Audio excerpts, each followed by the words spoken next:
tuko tayari. I want to see kama watu wa Mountain tuko tayari. ODM. Najua wengine wa Jubilee lakini leo mko nyumbani.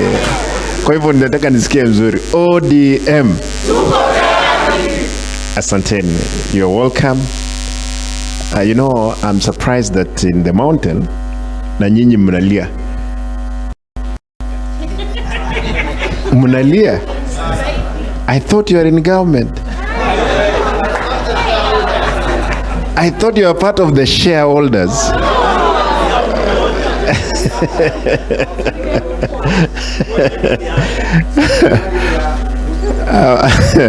Mheshimiwa Kioni.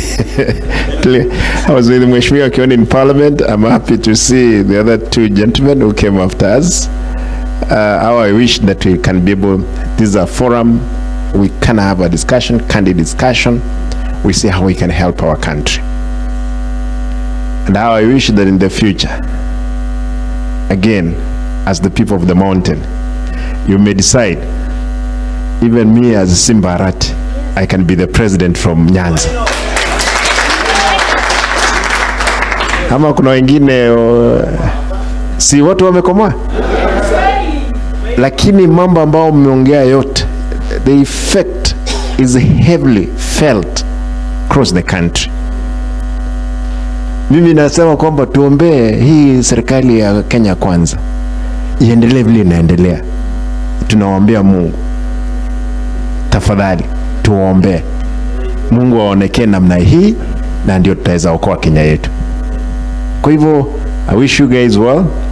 Sisi katika ODM tutatembea. Mimi nawakaribisha ndugu yangu Kioni, leta niangalie report. And just you know, I've checked. You guys, you had Rimuru 1, Rimuru 2. I'm thinking I'll be having Kisii 1 so that you can compare this document. Nyinyi kama our, especially the Kikuyus, the Meru, Embu, you know, those are our people. Yes.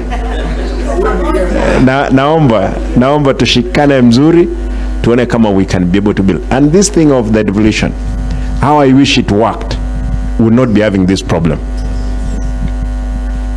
If money was following functions, indeed, even this thing of one man, one vote, one shilling, it could have been sorted out. But as long as the national government is holding into the money, we'll have this song.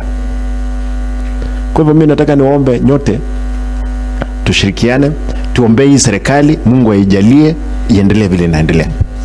Asanteni, Mungu awabariki. Asante sana, makofi kwa Mheshimiwa Simba Arati. Hamjambo wote.